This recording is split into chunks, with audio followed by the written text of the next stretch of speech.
13 life wasting activities that you're most likely doing right now, and that if you just stop doing these, your life could completely change.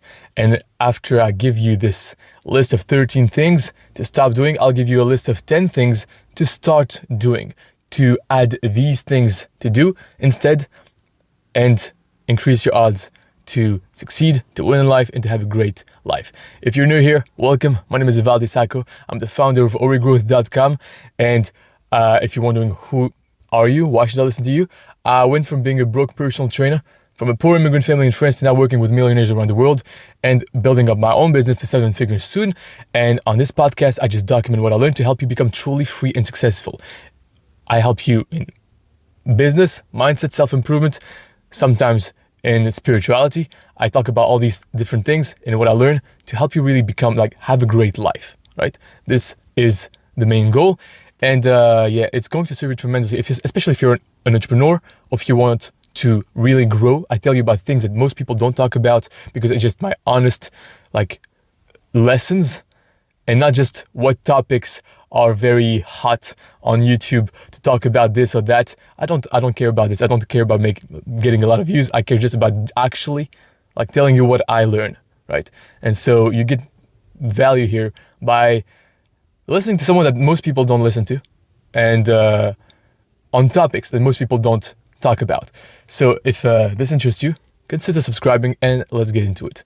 So I was walking to the gym and I was thinking about how unproductive my day was, right? I had a really bad day, and then I went to the gym, I was walking there, and I was just letting myself think, how did I get there, right? How did I get to this point where I had a completely bad day? And then I was thinking of all the bad things, all the things that I hated in my life right now at this point and at this day precisely, but also in my life in the context. I was like, I don't like this, I don't like that, and I have all these problems, and I was thinking of the causes of all these problems and also the consequences, what my future is going to look like because of this. And then I asked myself, what do I need to stop doing in my life to make it really good? And to me, really good meant really that I just stopped having these problems. What do I need to stop doing in my life right now that will stop my life from being shit, from being some life that I don't like? Ask yourself this question, right? If you really ask yourself this question, try to find the answers, try to find what are you doing right now in your life that is making your life miserable. Take notes, right? Because these ideas can come to you right now and you're going to forget them. So make a to-do list of all these things. Take notes and then make a to-do list to know what you're going to take action on after that. I'm going to open the door of the car right now because it's just really hot, but I hope that you don't hear too much noise from outside. So I'm going to give you the list that I wrote down for myself. I need you to think, how can I use this in my life, right? Is this some item of the list that I need to remove also from my life? Or is the way that he found this item the same way that I can use to find an item personally from my life? Because some of these things might not help you, right? They might not be useful to you specifically. But a lot of these, I can assure you, most people are doing just like me, I was doing. And you most likely will benefit a lot from stopping. So, 1, stop. These are not in a particular order, right? Actually, even maybe the last steps are even more important, actually, maybe. But 1, stop watching YouTube videos. Not like this one, right? Even if you do watch too many of these kind of videos, even podcasts, the main thing is too much information. I'm getting way too much information, and I don't have the time to take action on all of this information. So it's not useful, and it just clutters your brain, right? Don't watch too much YouTube videos. And by the way, this is not a real, YouTube videos that are highly edited, packed with information and music and all these things, right? Highly edited videos is not the same thing that these kind of unedited kind of just me talking to you type of videos, right? It's much better. I prefer to listen to podcasts, right, than to watch YouTube videos. But even that, if you do this too much, it clutters your brain. You want to declutter your brain. This is the goal, because I was kind of overwhelmed and getting nowhere, right? Staying still, being stuck, right? If you want to stop being stuck, stop watching YouTube videos.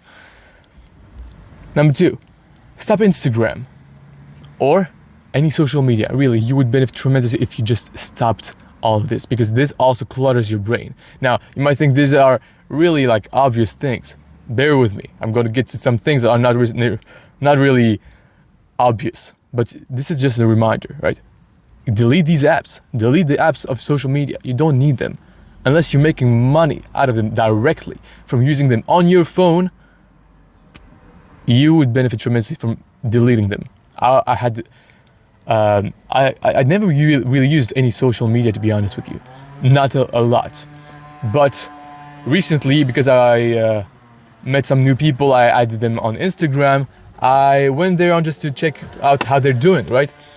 But I ended up scrolling for nothing. And by the way, I didn't use the app Instagram. I went on my on the internet on my phone, and then I typed Instagram, and then I connected on my Instagram account, right? So this is a lot of friction, and still, I was going too much on there. So just imagine if you have the app directly on your phone. You just click the button, it's just right in front of you on your home screen. You click Instagram and boom, there you go. And plus, it's even more appealing when it's more pleasurable.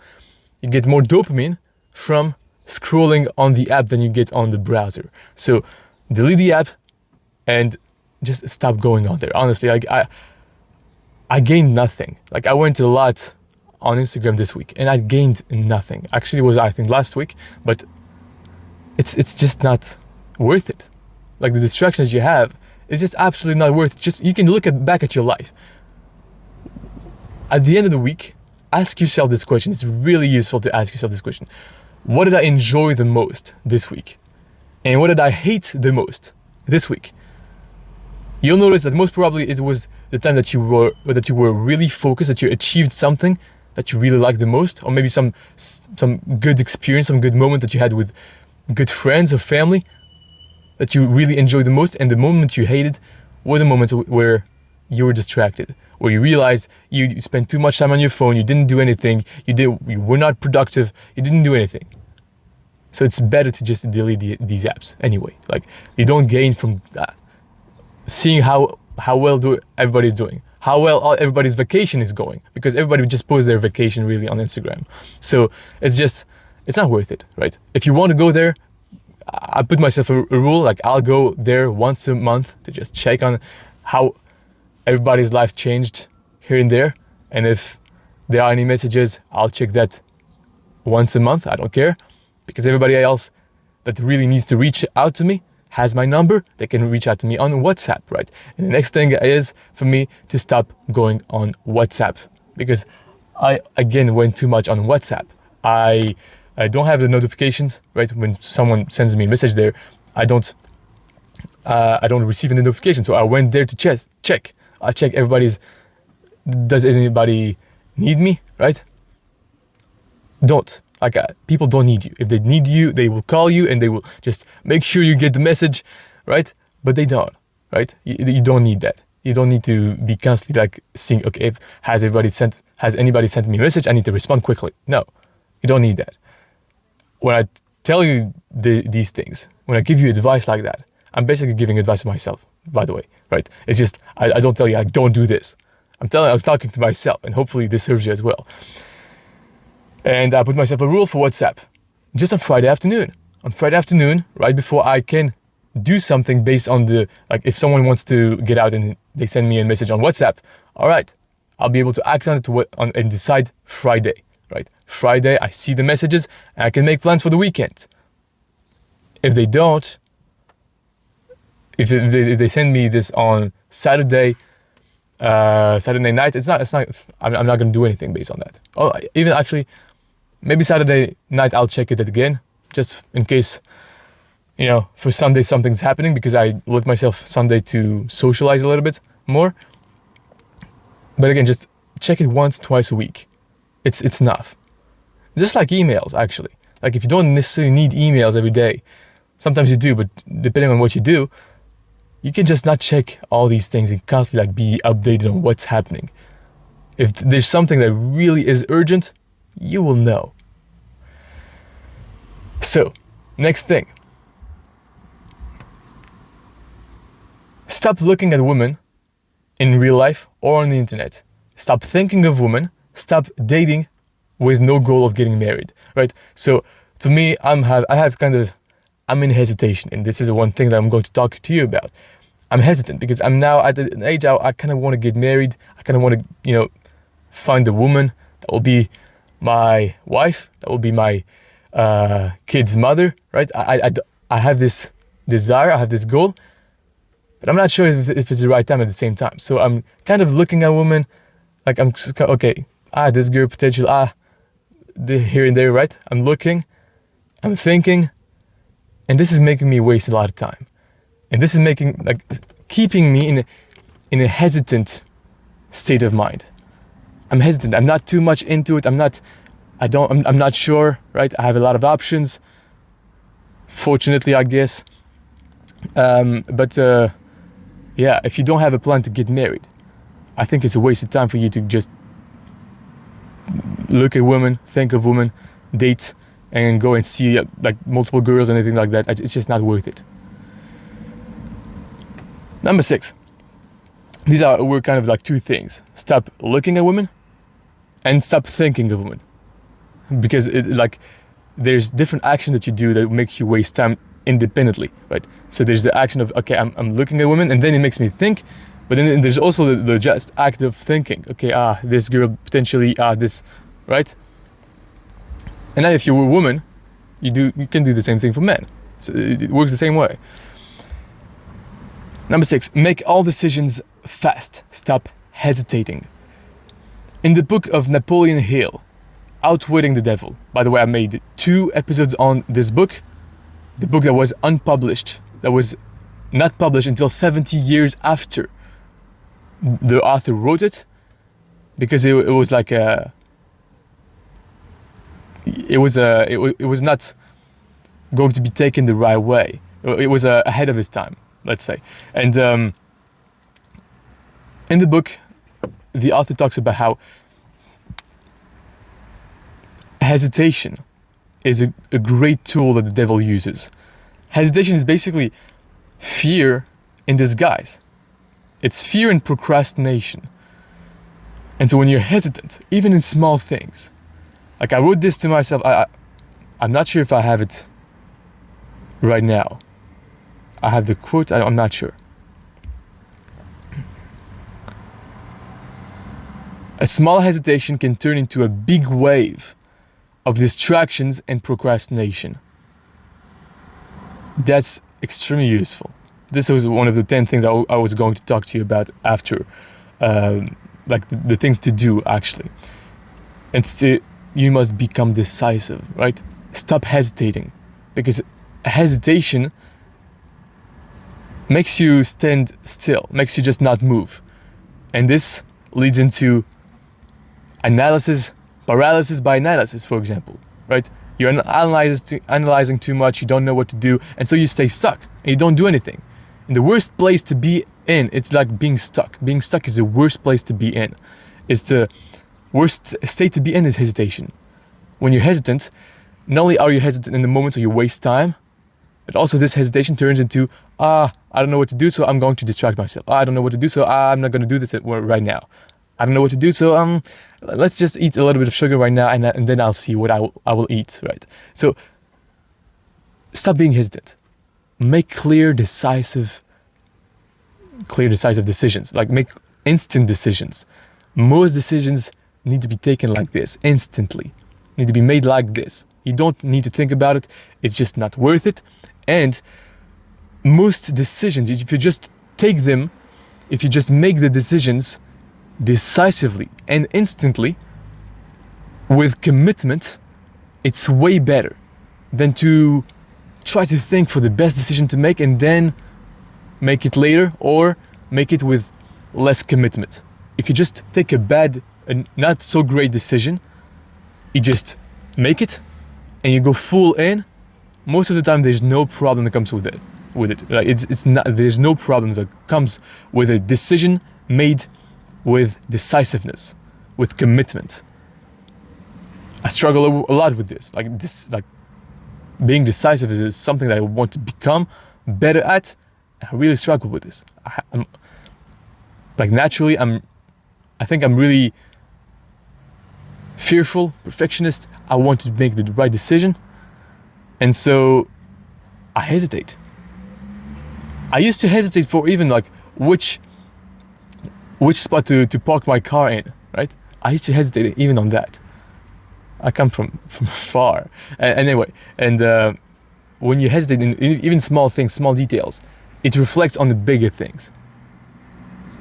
How you do one thing is how you do everything, right? If you hesitate here, if you hesitate in your personal life, if you in your relationship, you hesitate.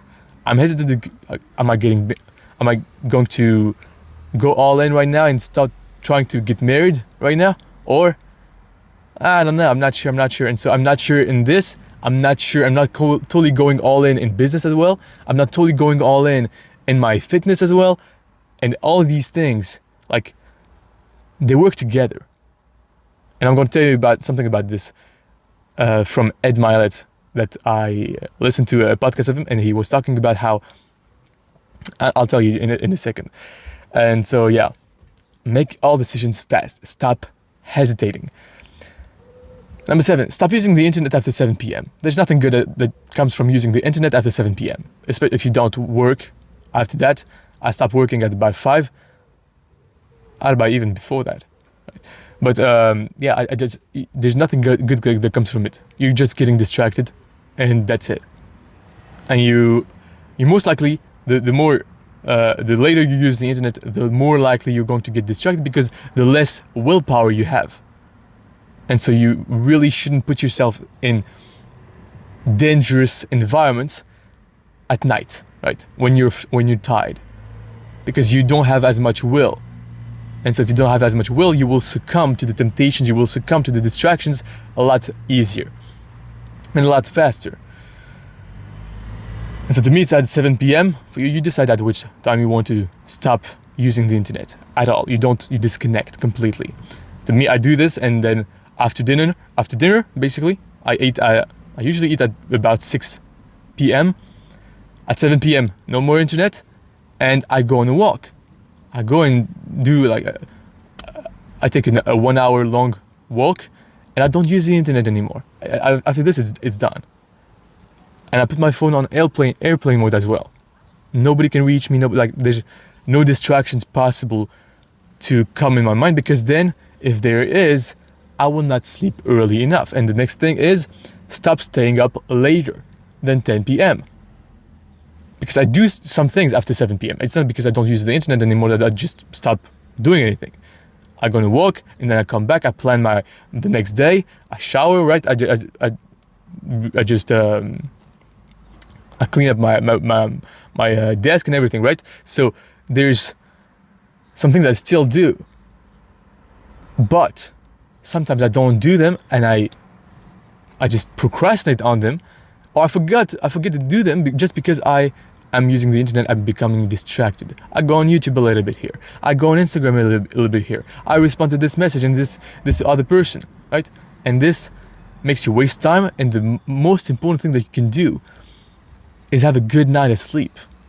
To be energized, to be living with energy throughout your day, and waking up early and having the time to do all the things that you want to do. So yeah, I wrote to myself, stop staying up later than 10 p.m.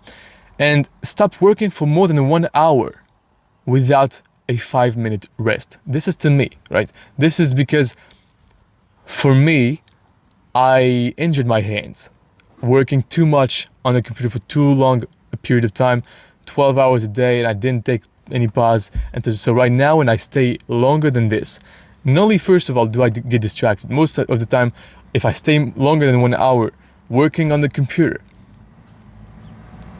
the hour after that, at one point I'm going to get distracted. At one point, I'm going to forget what was the goal I had in mind, what was the task at hand. I'm going to get distracted on a tangential work, something like some side quest, right, on my work. I'm going to get distracted on this, or sometimes I might even get distracted on social media, or just be completely thrown off of the actual goal. So I need to stop, take 5 minutes, go outside, look outside, right? Because for your sight, it's not good to stay too long on a screen in front of you, right, like that. And it's also not good for your posture if you sit for too long. And so to me, I take a 5-minute pause. I want to take a 5-minute pause every single time I work for an hour, because I usually I forget to do this. So I'm going to put a timer on, and so this might be, it's kind of like the Pomodoro technique, something like that, right? Anyway, this is the next thing, and then work for 3 hours standing up and 3 hours sitting down. Simply because if I work too much, if I stay just 2 hours sitting down on my computer, my knees hurt, right? So you need to see for yourself, what problems do you have and what are the causes of these problems. Once you know what are the causes, the root cause of these problems, you can fix them. And so to me, this will fix it, right? I can work standing up and I can work sitting down. If I stay too long standing up, it's going to hurt my back. If I stay too long sitting down, it hurts my knees and also my back, right? So not good. And if I would just work simply too long in a row without resting my hands, my hands hurt, right? So this creates misery in my life, and I want to stop this, and so I must, deal with it accordingly. Number 9. No, this was number 9. Number 10. Number 10 was working 3 hours sitting up and 3 hours sitting down. Number 11, stop thinking about anything else that isn't your business. Turn every other area of your life into routines and stick to the routines. Routines for your faith, routines for your health, routines for your relationships, routines for anything else that you have. This podcast, routines for everything, every other area of your life. You put them inside of routine, so you don't have to think about them. It's just automated, right? It's habitual. Then you can fully focus on one thing, on your business, on your professional life, on your goal.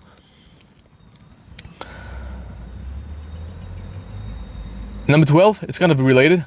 Stop thinking about what you're going to eat. Decide once and just eat that every week. Because I stopped being on a diet. I was on a carnivore diet for a long time, then I went on vacation and I stopped, and then I didn't go back to this. And I was like, okay, I'm going to just be able to adapt myself more, right? Be able to just not be so rigid, not so imprisoned in my rules, right? But I went too far away. And so now every day I think, okay, what am I going to eat? What am I going to eat? And so I need to get back on, okay, I know exactly what I'm going to eat, when I'm going to eat it. And so this is a decision made as well. I'm not in hesitation. Am I going to eat this, that? I don't know how much time it's going to take me to cook this, that. It's a mess, right? So decide in advance, decide prior to actually having to eat, and so it's done for you. Number 13, stop doing anything else that makes the work less enjoyable. Since I went on vacation and I got back, I didn't really stop listening to music. Usually I just never listened to music before. And I'm not never, but almost never. And I stopped watching movies also. And so now I got back into the habit of watching movies. Every day or so, every day or two, I watch a movie, right? While I eat. So yes, for me, it's I'm not really wasting time. I'm not taking time away from doing the work. But in reality, because I watch movies, it's I enjoy more watching movies than doing the work on my business. It's just less enjoyable. It's easier to watch a movie, and it's more rewarding to watch a movie. At the end, I feel great. Wow, this movie was awesome, right? I laughed, or I was really into it. It was really exciting. And the work, most of the time, it's just you're working and you're writing words on your Google Doc. This is what I do personally, right? Like there's a lot of different things that I do, but a lot of time this is the work, and so it's way less enjoyable just by the nature of the work. Then it's less enjoyable than watching movies and listening to music. You get too much dopamine when you are trying to, when you enjoy yourself, you get too much dopamine from, watching movies, TV shows, Netflix, whatever, going on social media. When you do all these kind of activities, it gets your brain used to get a lot of stimulation, and then when you work is less stimulating, you feel like you feel a lot less likely. My English is is going to get back. You feel a lot less like working, because your work is just, by the nature of it, less enjoyable. And so stop doing all these things that make your work less enjoyable. And to me, I wrote to myself, be in silent to hear God's voice and feel the peace of mind that you can have, and the clarity for your business that will make you loads of money, right? Because I get some ideas sometimes when I used to get. Right now, because I'm so stimulated, I go on YouTube, I go on Instagram, I watch movies, I listen to music. All these things detract from my inner silence. I'm even when it's from my environment is in silence, my internal head is not silent. There's noise, and so I cannot hear the intuitions, the ideas that come to me, right? And God is speaking to me. I cannot hear God's voice like that, right? To me, I'm a Christian, so I believe these kind of things, but like everybody knows this. Like when you have great ideas that come to you, it's because you were in silence and you were almost bored, right? A lot of great ideas of great companies came when the founder was bored. He didn't know what to do, so he was like, take and go walk or something, right? Or just sometimes you play with kids and you get some ideas, some intuition, some thing in your mind that comes to you, and this is a great idea. I think Jeff Bezos does this as well. When he wakes up, he stays in his bed for 1 hour, right? He just wanders. He just lets his mind work almost unconsciously on generating ideas, on hearing his intuition, maybe hearing God's voice. So these were the things that you must stop doing, that I must stop doing, and maybe there's a list that is quite similar for you. Now here are 10 things that you can do instead, and some lessons I learned this week to increase your odds to win in life and live a life without having big regrets later. So, to win, I wrote these to myself, I'm going to read them to you. To win, you must make of time your ally. If you cheat, you lie, you do anything immoral, time becomes your enemy, and with time, the truth always comes out. I was reminded of this when I watched the movie with Leonardo DiCaprio and Matt Damon, when they infiltrate, when these are cops, and basically they infiltrated the FBI, I think. I'm not sure, but basically there's a guy that is really immoral, that is lying completely from the beginning to the end. He's lying, right? And so at the end, this comes back to me. At the beginning, it seems like everything is just like he can do anything because he's a really good liar, right? He can think of really all the scenarios and all what people could think. And he manages to get by, right? He manages to be successful like that. But at the end, he's not so much, right? And everyone that was involved in the thing that was an immoral person ends up dying. Hopefully I didn't spoil you the movie, but anyway, they end up dying. With time, time catches you. If you're doing stupid things right now, if you're selling your clients and you don't deliver for them great results, or you scam people, with time, your reputation will be like will hurt. And so this will catch up with you. And so to make time your ally, you must be ethical. You must have good morals and do the right thing, because the truth always shines. Like the truth always win. Number 2, if you're tired during the day, take a 15-minute nap, quick nap, lay down on the ground, and you'll get super energized after this. I was really tired last Monday, and I was like, my head was falling and everything. I just laid down on the ground in my room for 15 minutes. I got up and I was like, wow, let's go. I'm not tired at all anymore. So that's a quick hack, a very useful hack. Number 3, you can increase your thermostat in all of the areas of your life simultaneously. The thermostat is like your standard. Your identity is tied to a certain standard, to something that you cannot live below this. Like my standard is making my bed every day. My standard is to eat very healthy. This is my standard, right? And your thermostat, you can raise it, right? You can raise. So for example, if you have your thermostat is set at 20 degrees in your health, right? So you're at 20 degrees. If at some point you go beyond that and you go at 25, it's going to regulate back to 20 degrees. If you go below 20 degrees, it's going to regulate back to 20 degrees. What does this mean? This means, like, for example, if you're used to and your identity is tied to going to the gym every day, you feel weird if you don't go every day, right? If you go 4 times a week, you're going to like, what's happening, right? And so you're going to try to raise it back, like unconsciously. It's going to go back immediately because you feel a need to go back every day. It's my identity. It's who I am, right? And you can raise this thermostat, this identity, this base level. You can raise it. And sometimes I'm oftentimes tempted to think that, okay, I'm just focusing on my business right now, and I'm increasing like the thermostat. I'm increasing my baseline in my business.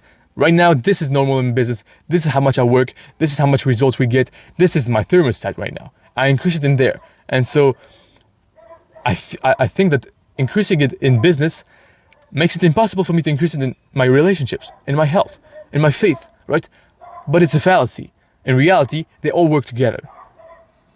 When you increase your thermostat in your business, you can also increase your thermostat in your relationships, in your fitness, in your health, in your faith, and all of these work on each other.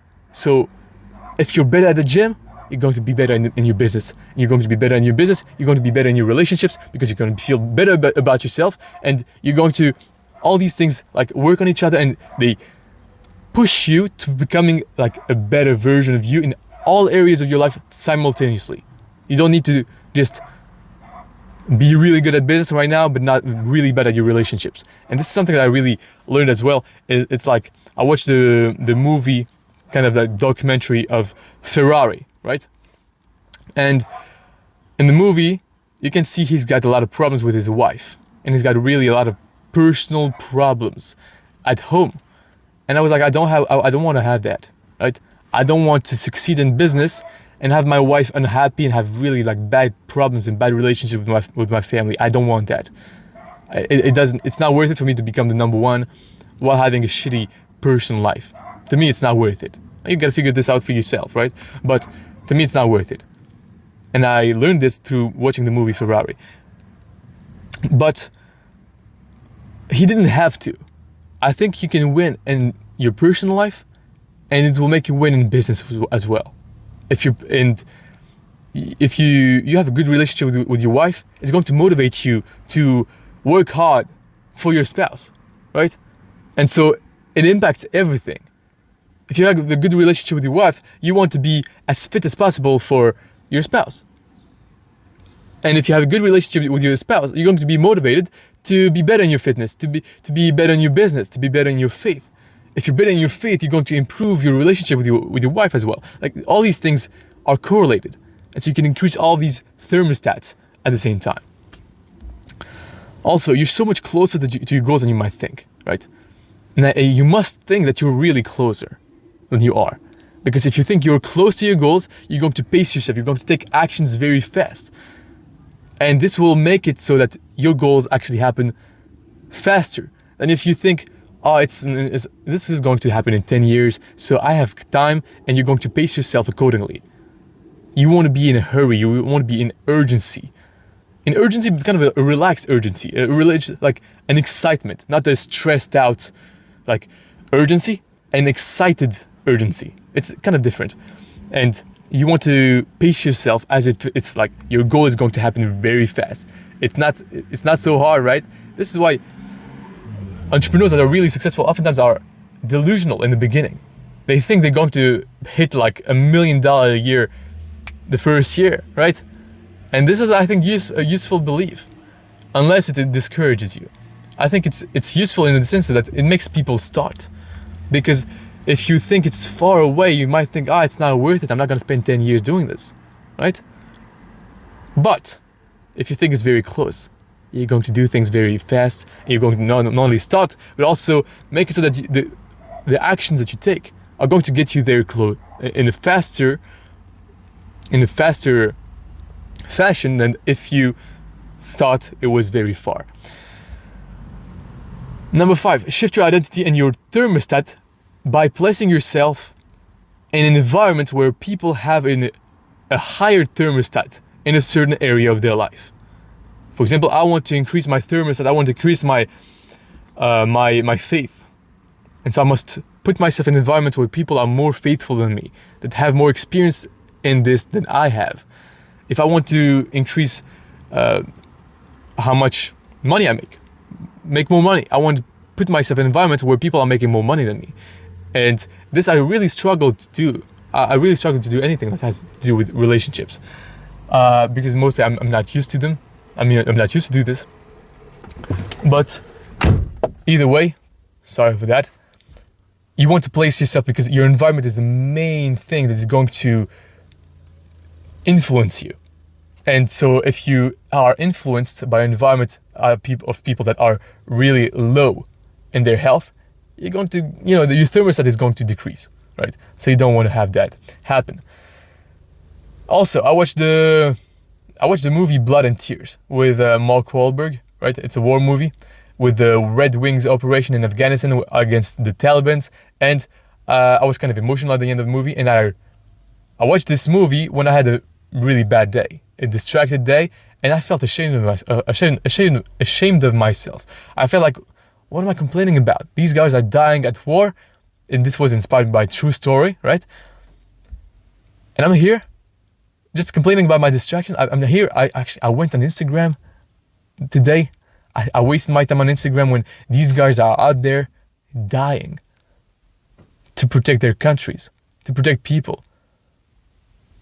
And so when you see also all the suffering they go through, it makes you compare yourself with them.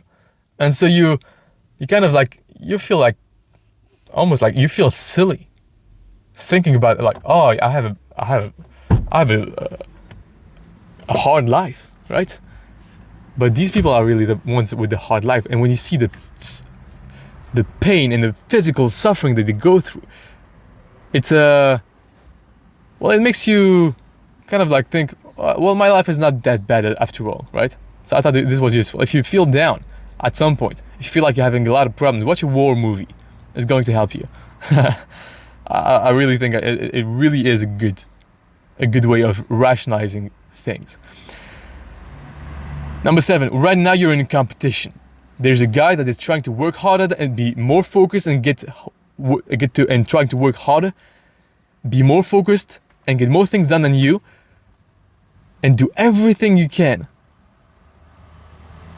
to make you lose, and do everything he can to win. And so you must do everything you can to win and to not lose. To me, the main motivation is just not to lose, because I hate losing. And so when you think that you're always, right now I'm in a competition, This is the hard truth to see. Right now I'm in a competition against all the other people that are recording a podcast. Am I as good as them, right? Right now, am I giving as much energy as they are? This thought, this reminder of being like you're constantly in a competition. When you go to the toilet, if you go there faster than the other guy, you're getting things done faster, like just even on these small things. I think it's useful to remind yourself you're in competition right now. And so you must act as if you were going to lose, right? And you want to win. You would hate to lose. And so this, to me, is really motivating. And so remind yourself of this. It motivates you to take action and not stay still. Because staying still is just making you basically lose before you even start. Number 8, this was the thing that I told you about before. A small hesitation can turn into a big wave of distractions and procrastination. So do not hesitate. Decide fast, be decisive, and commit to this decision. Don't hesitate. Decide. Number 9, ask myself, what do I need to stop doing in my life that is making it not the best life I would want to have, right? I wrote to myself, what do I need to stop doing in my life to make it really good? But when I think this, I think about all the bad things that will stop from happening in my life, right?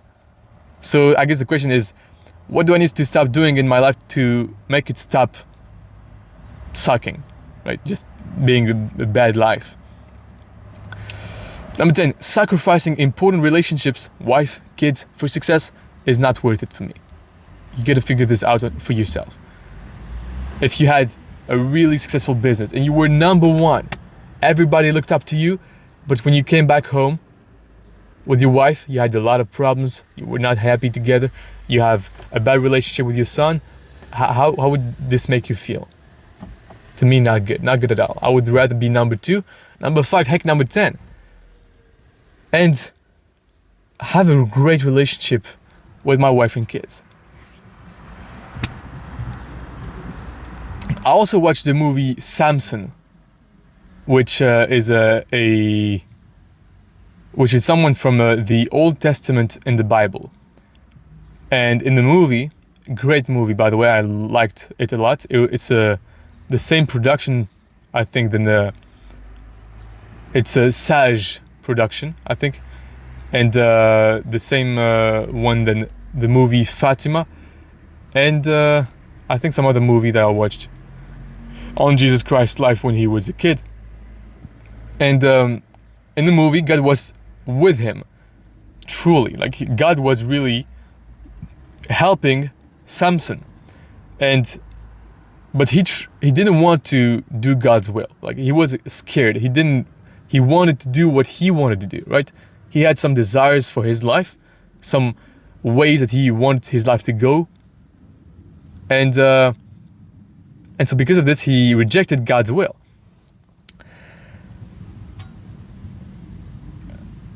But when he did accept God's will, God gave him an amazing strength, and he had to bear immense suffering because he was not doing what he had to do before. He had to learn the hard way.